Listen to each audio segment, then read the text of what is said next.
আমাদের জীবনের প্রারম্ভে, শুরুতে একটা বাসনার জন্ম হয়।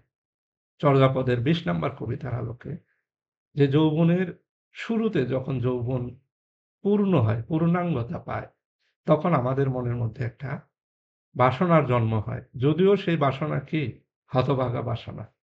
সেই বাসনার কারণেই এখানে বলা আছে বাসনাপুত্র। তো সেই বাসনাপুত্র বা ইচ্ছা, আকাঙ্খা সেইটার কারণে আমরা আবার কি করি? পিতামাতাকে মন থেকে তাড়াইয়া দেয়। যদিও এখানে বলা আছে যে, মাকে তাড়াইয়া দেয়, বাপকে সংহার করে। এই সংহার প্রতীকী অর্থে সংহার। অর্থাৎ শৈশব, কৈশোরে আমরা তো পিতামাতার সাথে আবদ্ধ ছিলাম। সবাই, এটাই জীবনের গঠন। সবার জীবনে এইরকম। আমার সন্তান এখন, তার পিতামাতাই তার জগৎ। তো শৈশব, কৈশোর অতিক্রম করে যখন সে আবার কি করবে?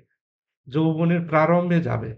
তো পহেলায় জন্মগ্রহণ করে এক ধরনের বাসনাপুত্র। যেই বাসনা, কামনা, আকাঙ্খা কি করে? এক ধরনের বিভ্রম তৈরি করে পিতামাতার কাছ থেকে দূরে সরে নিয়ে যায় তাকে।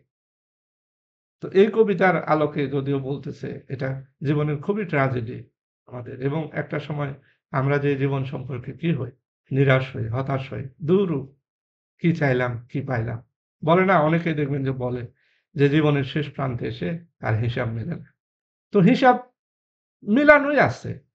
জীবনের যে গঠন, আমাদের জীবনের যে গঠন, এইটার হিসাব অলরেডি মিলানোই আছে। এটা একটা ফ্রেমিং। মানুষ শৈশব, কৈশোর অতিক্রম করে তার ভিতরে একটা বাসনার জন্ম নেবে। সেই বাসনার কারণে সে কি করবে? সংসার বিভাগী হবে, পিতামাতাকে মন থেকে বের করে দেবে। দিয়ে যেই ইচ্ছার কারণে পিতামাতাকে মন থেকে বের করে দিল, সেই ইচ্ছাটাও তার কি হবে? শেষ পর্যন্ত পূরণ হবে না। এই কবিতাতেই বলা আছে যে, যা এখানে চায় তা আসলে এখানে নাই। তো এটা জীবনের শেষ প্রান্তে যে অনেকে হয়তো বোঝে।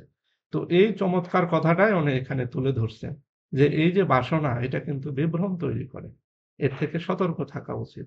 এবং আমাদের জীবন এখানে একটা স্থির হয়ে আছে।